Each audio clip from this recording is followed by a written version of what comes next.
S&P, 한국 배터리, 미중 갈등 수혜, 미국서 성장할 기회 확보.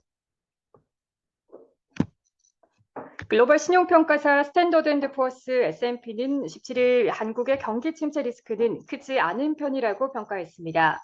또 미중 갈등으로 한국 반도체 업체들이 타격을 입었지만 전기차 배터리 업종에는 오히려 수혜가 예상된다고 분석했습니다. S&P는 이날 글로벌 역풍에 휘말린 한국 경제라는 주제로 열린 웨비나에서 한국 주요 산업 및 경제 상황에 대해 이같이 밝혔습니다. 우선 S&P는 한국 경제의 침체 가능성에 대한 질문에 우리는 한국의 경기 침체에 대한 시나리오를 상정하지 않고 있다면서 우리는 올해 한국의 경제 성장률 전망치가 약 1%일 것으로 예상하는데 이는 지난해보다 둔화한 수준이지만 급격한 악화라고 볼 수는 없다고 설명했습니다. S&P가 제시한 올해 한국 경제 성장률 전망치는 1.1%입니다. 다만 한국 경제는 수출에 기반한 개방형 경제이기 때문에 주요 시장인 미국과 유럽이 경기 침체 시나리오에 직면한다면 한국 경제, 그중에서도 반도체와 디스플레이 같은 테크 기업들이 특히 큰 리스크에 직면할 것으로 예상했습니다. 미중 갈등이라는 지정학적 요인이 한국의 반도체 업체들에 악영향을 끼치고 있지만 전기차 배터리 업체들에는 오히려 기회라고 평가했습니다.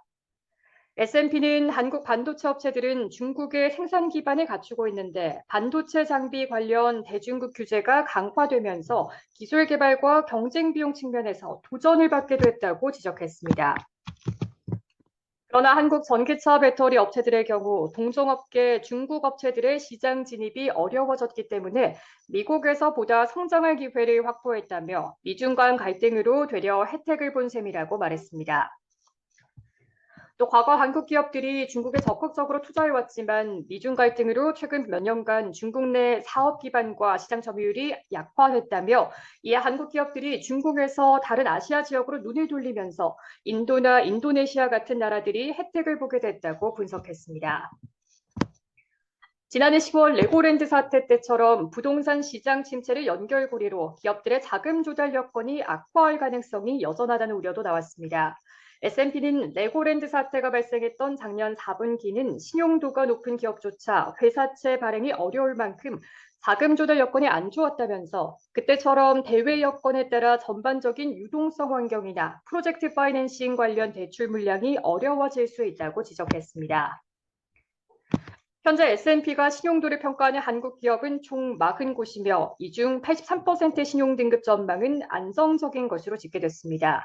향후 신용등급 하향 가능성이 있는 부정적 등급 전망은 10%, 상향 가능성이 있는 긍정적 등급 전망은 10%였습니다.